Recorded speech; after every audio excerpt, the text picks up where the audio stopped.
It's kind of like those crime shows. We have some scientists that are digging up evidence and facts about a crime that happened in the past. What they do is they bring those facts and evidence into the courtroom to be presented to a jury. However, same facts and same evidence, but there's two opposing attorneys, each giving an interpretation of those facts and evidence. But in this case, in the creation and evolution debate, most people in our culture have only heard one side of the story. Evolution is a religion. It always has and it always will be. Wow, those are some bold statements. What is science, and does it actually prove evolution? Scott, you speak for Creation Ministries International. You've spoken at over 500 churches across the United States, and you hear often, as many of us do, that evolution is fact, and the Bible's just stories. So, is evolution fact, and the biblical account of creation just a story? You know, Dawn, that's an assertion that we've heard over and over again. Like you said, they'll say, science has proven evolution to be true. And when the Bible talks about that God created the heavens and the earth and everything that's in them in 6 days, they say, that sounds like a fairy tale. But it might be surprising to know that even evolutionists, they have some storytelling in their theory as well. What do you mean by storytelling, Scott? Can you tell me more? Sure. Well, for instance, let's say that you would open up a textbook or perhaps watch a documentary about evolution. You got to understand that in those sources, there are vast details that truly are not based on any scientific facts. And maybe I can better illustrate that by telling you a little story that comes from a movie that a lot of people have seen, the original film Jurassic Park. You might have remembered that there was a character, his name was Dr. Alan Grant, and he was actually probably modeled after the great Jack Horner, the #1 dinosaur paleontologist in the world. But this Dr. Grant was actually on a fossil dig, and there were a bunch of people, including some youngsters that were out there, and he was describing to them the find that they had just made, specifically of Velociraptor. And one of these young boys, he said, well, it looks like a 6-foot turkey to me. And Dr. Grant decided to take that opportunity to set this boy straight and actually scare him. He started talking about the hunting characteristics of Velociraptor. He pictured that one of their kind, the Velociraptor, would come and stare that boy right in the eyes. And then he would explain that there would be 2 Velociraptors on either side that would be attacking him, because he said that's the way that they hunted. And then he took the 6-inch retractable claw that was part of that fossil discovery, and then he pretended to slash the boy's stomach open, scaring him to bits. And then saying that the disemboweled prey would be eaten by these Velociraptors. And I'm telling you, he scared that boy, but good. But let me ask you a question, Don. In that story that he told, what would be the actual facts, if any? Well, the only concrete evidence would be that 6-inch claw, right? Exactly. The only thing that we knew for a fact was actually the fossilized Velociraptor that they had found on this dig. And by the way, the Velociraptor was not 6 feet tall. Interestingly enough, they used that particular dinosaur in the movie because a 6-foot-tall Velociraptor is a lot scarier than what they really were. But you've got to understand there is a lot of storytelling, not just in that scene, but in evolution in general. A better term would be an interpretation of the facts. And you know, when we go into a museum or perhaps open a textbook, we're going to find some fantastical stories that are going to go into perhaps the way a dinosaur lives and what it ate. But much of that is not fact. It's actually an interpretation. So if the paradigm of evolution is not solely based on objective evidence, why do scientists say that it is fact? Well, it's interesting because it is true that the bulk of modern day practicing scientists, they do claim that evolution is fact. But Don, you've got to understand this. They're starting out with a worldview, and their worldview determines their interpretation of the facts. Now, evolutionists have a worldview, but so do creationists. In fact, when I go into churches and I'm speaking to young people, I'll actually use this in order to describe a worldview. I'll take off my glasses and I might look at someone in the back of the room and I'll just say, now I can see that that man back there has no eyes, no nose, and no mouth. But then I go like this and I go, oops, I was wrong. He does have an eyes, nose, and mouth. But nothing changed about that man. You see, the light reflecting off of his face was coming into my retina either way, but it was being focused by these lenses that I wear. So a worldview is the way we focus and understand data. It's a presupposition that scientists use. Basically, they're going to end up ignoring any scientific evidence that might be contrary to what they believe. For example, using the biblical historical account. So, Scott, are you saying that the biblical account is actually scientific? Well, Dawn, we first need to understand really what that term science means. So the first thing that people usually think about when they hear about science is what we call operational or experimental science. And then perhaps maybe when you were in school, you used the scientific method. Do you remember doing that? Sure. That's where you would develop a hypothesis, perform an experiment, make observations, record data, and then you could repeat it. See, operational science is done in the present, right in front of our eyes, perhaps in the laboratory. You know, as an example, let's say someone did not believe in the law of gravity. Well, we could test that law. We could go into a laboratory, we could drop various objects, we could make observations, we could record data, and then we could repeat it until we determine whether that law were valid or not. So that is what we're talking about when we're talking about experimental and operational science. Yet most people believe that science proves evolution. And that's the interesting thing, because you see, when we're dealing with something in the past, which of course evolution is something that we can't observe, we're dealing with a different kind of science. You see, here we're talking about historic, or what many call forensic science.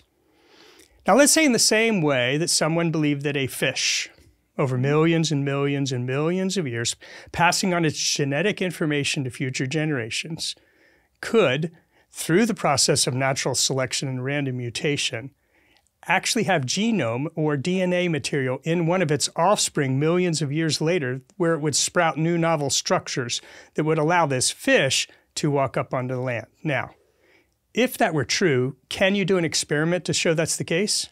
No. Okay, is it observable? No. Can you repeat it? No. So one thing I do, Dawn, was when I'm in churches, I'll ask the question, I'll hold up a fossil like I am right now, and I'll say, does this fossil exist in the past or the present? You have any idea how they respond? I bet they probably say in the past. Most of them will say in the past, and isn't that interesting? But I'll clarify the question. I'll say, does this fossil, the one that I'm holding in my hand right now, does it exist in the past or the present? And then they get it. They all say that it's in the present. And isn't it interesting that the first thing they think about when they see a fossil is that it's from millions and millions of years back in the past? So you see, we have to take the facts that's with us in the present and we paint a picture of what happens in the past, because you see, the evidence, it doesn't speak for itself. It has to be interpreted. And Dawn, in churches, I'll ask another question. I'll say, who has the most evidence, evolution or creation? And they say, how many people believe in evolution? How many people believe creation? Have any idea what the answer is since I'm in church? I would think they would probably say the creationists do. Right, they sure do. But you see, what I do is then I follow up with some clarifying questions. I say, let's say the paleontologist is looking at the fossil record that's available in the present today in the various museums and paleontological digs. And then I'll ask, do the creation scientist and the evolutionary scientist, do they have the same or different evidence to observe in the present? What do you think? I think they're going to think that it's the evolutionist.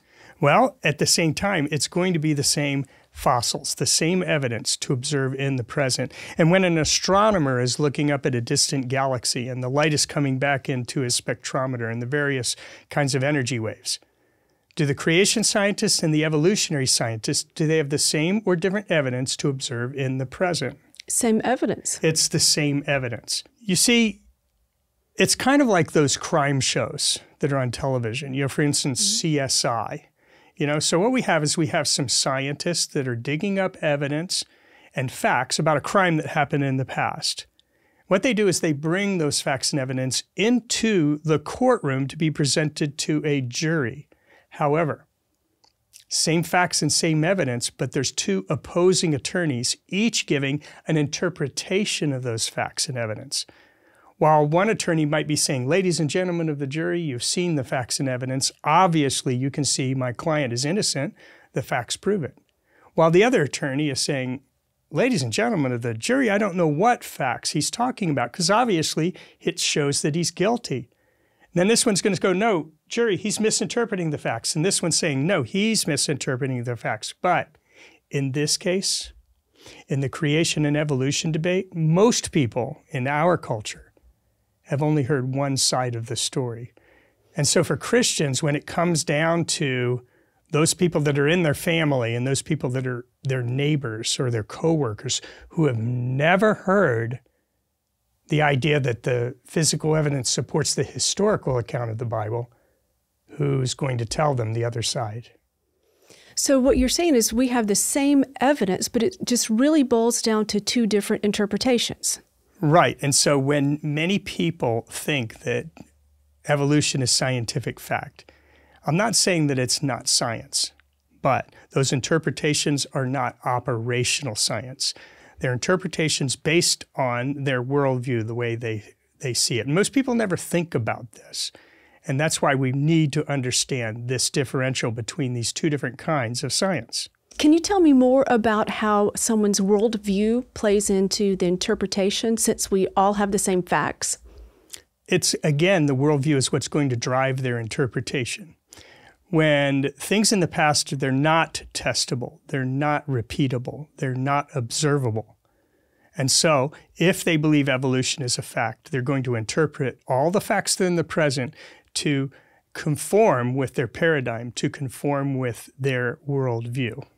So they're starting with their worldview and not the facts. Exactly. And one of the most important things, I think, for people to understand is that when they're watching perhaps a program on evolution or looking at a textbook, they're not being given facts. It's being given an interpretation of facts that, in the case of evolution, is based on a presupposition that has some really big scientific problems. So are there any examples of scientific evidence that would support a biblical worldview? Oh, numerous, almost too many to count. Absolutely. So what are some of the best evidences, or maybe even some of your favorite ones that you use when you're speaking in churches? Well, Dawn, one that really makes a lot of impact on people, and I don't know if you've heard this, but it's mind-blowing, and that is that Dr. Mary Schweitzer, at the time at Montana State University, serving under the great Jack Horner, the one that we were just talking about earlier, the #1 dinosaur paleontologist in the world. And what she discovered was inside dinosaur bones, specifically the femur of a T-Rex, she found red blood cells. Now, think about that for a moment. One of the things she said it was totally shocking. I didn't believe it until we'd done it 17 times. But you see, it even got more exciting because they dissolved the bony matrix and they found unfossilized fibrous tissue that was flexible and resilient, could be stretched and returned to its original shape. And she couldn't believe it. And you know what? I don't blame her, because sometimes our worldview, our faith in what we believe, it's hard to let go. But I think a more apt interpretation of this evidence is that the dinosaur bones are not 65 million years old, because how could that stretchy material last that long? Now, you just talked about how we hear that dinosaurs lived 65 million years ago, and millions of years is a concept that we hear a lot about. But where did that idea of millions of years come from? Well, typically we find that mostly in the late 1700s and really the early 1800s, more or less new science called geology was interpreting those sedimentary layers to have taken millions of years. They would look and see how these layers were laid down very slowly in the present, and they would postulate that if it happens slowly now, then it always happened slowly in the past.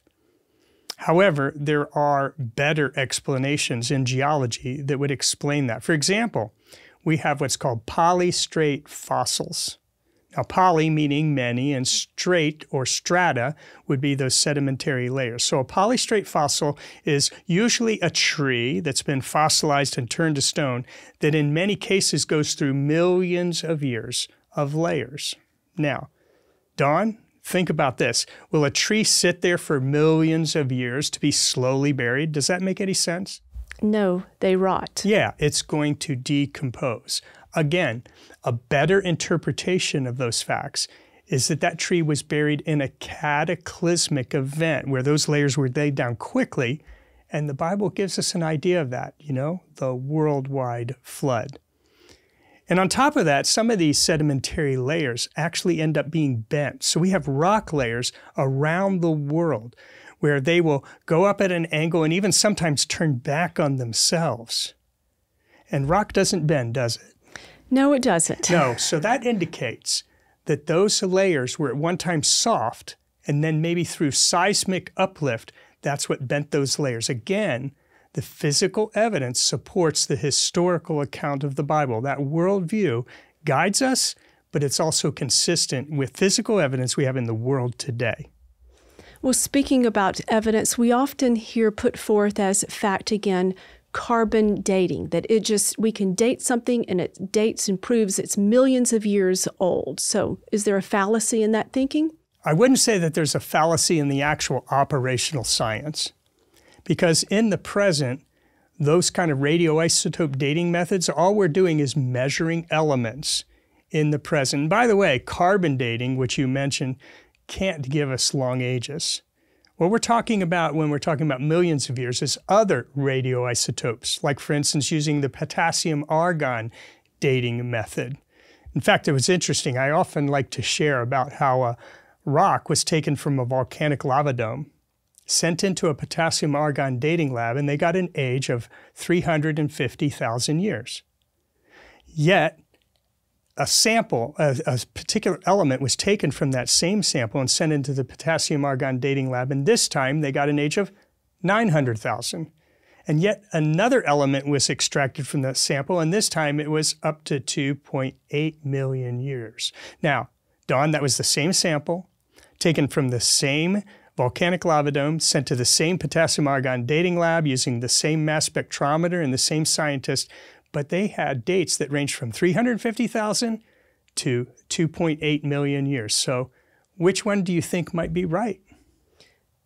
It's hard to know when we get such a range. So any idea how they misinterpret, if you will, that dating? It's not really a misinterpretation as much as it is that they did get different answers. And it's interesting to know that this sample, actually, the rock was formed only 10 years before. So they missed it by quite a way.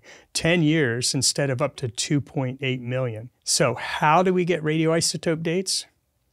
I like to refer to a little analogy, if you don't mind. Let's say that you go home today and you hear water running in your home. And you open the door expecting there to be water flooded in your home. But lo and behold, everything's dry. But upstairs in your bathroom, the tub is going full force. And like most people, you have a 1-gallon pail sitting in your bathroom. And in this case, you hold that 1-gallon pail underneath the faucet and you time it. It takes 60 seconds, exactly 1 minute, to fill up that 1-gallon pail. Now later, you measure the amount of water in the bathtub and you find that there are 15 gallons in the tub. And it's dispensing at 1 gallon per minute. So tell me, how long did it take to put that water in the bathtub? Well, the initial thought is 15 minutes. Right, and that's a very logical thing.